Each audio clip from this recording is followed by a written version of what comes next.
नमो बुद्धाय, जय भीम, जय भारत। आपको लगा होगा, अरे इसने इतना बड़ा टर्न कैसे लिया। इतिहास के बारे में बताने वाला चैनल लैंगिक शिक्षा के ऊपर वीडियो कैसे बना रहा है।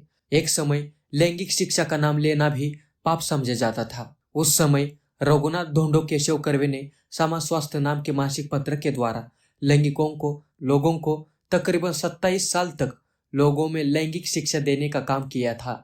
उन्हें कई कठिनाइयों का सामना भी करना पड़ा था। संतान उत्पत्ति के उद्देश्य से 15 जुलाई 1927 को रघुनाथ ढोंडो कर्वे ने यह पत्रिका प्रारंभ की थी।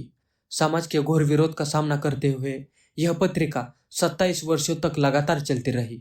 रघुनाथ ढोंडो कर्वे ने अपनी पत्रिका समाज स्वास्थ्य के माध्यम से उस समय इन विषयों पर खुलकर चर्चा की, जब सेक्स, परिवार नियोजन जैसे शब्दों को बोलने तक की सामाजिक स्वीकृति नहीं थी। उस समय उन्होंने कई किताबें लिखी थी। आचार आणि विचार, गुप्त रोगापासून बचाव, आधुनिक कामशास्त्र, आधुनिक आहारशास्त्र और वैश्य व्यवसाय। 1927 में उन्होंने एक मासिक पत्रिका समाज स्वास्थ्य जिसे वे अपनी मृत्यु पर्यंत प्रकाशित करते रहे। इस पत्रिका के माध्यम से वे लोगों, स्त्रियों में जन्म दर नियंत्रण, अनचाहे गर्भ से बचाव के लिए निरोध के प्रयोग, गर्भपात, सेक्स शिक्षण की महत्ता आदि का प्रचार प्रसार करते रहे।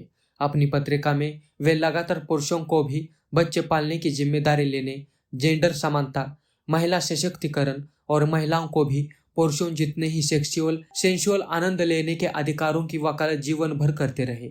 महिलाओं के यौनिक अधिकारों को लेकर कर्वे अपने समय से बहुत आगे थे और उनके विचार इतने रेडिकल और क्रांतिकारी थे कि आज के समय में भी उनके विचार उतने ही रेडिकल विचार के रूप में देखे और समझे जा सकते हैं। डॉक्टर बाबा साहब अम्बेडकर जी ने न केवल उनका साथ दिया, बल्कि उनके लिए उनकी तरफ से वकील बनकर उनके केस में पैरवी भी की। यह समाज स्वास्थ्य नामक उस महान पत्रिका के लिए लड़ा गया मुकदमा था, जो अभिव्यक्ति की आज़ादी, स्वतंत्रता और लैंगिक समानता के लिए दृढ़ संकल्प था।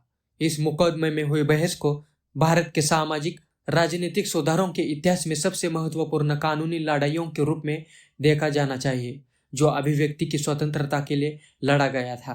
अदालत में बाबा साहब अम्बेडकर जी के व्यक्त किए गए विचार हमारे संविधान के मौलिक अधिकारों के अंतर्गत आज भी दर्ज है।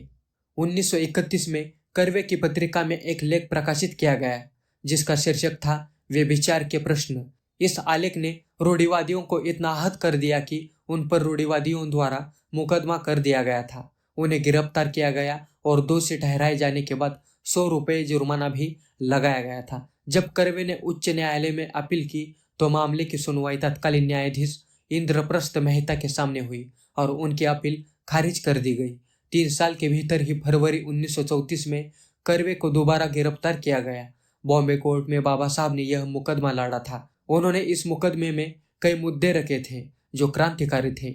आज भी लैंगिक विषयों वाले डॉक्टर बाबा साहब अम्बेडकर जी के इस विचारों का आधार लेते हैं, लेकिन उस समय मनुवादी विचारधारा समाज स्वास्थ्य को उल्टे गंदे विचार मानता था। इस कारण यह केस बाबा साहब उस समय लड़े थे। महिलाओं, आज अगर आपको कोई भी लैंगिक प्रॉब्लम होता है तो आप आज खुलकर डॉक्टर के पास जाकर उसका निदान कर सकते हैं। लेकिन महिलाओं के लिए लड़ने वाले बाबा साहब और रघुनाथ कर्वे कितने महिलाओं को याद आते हैं।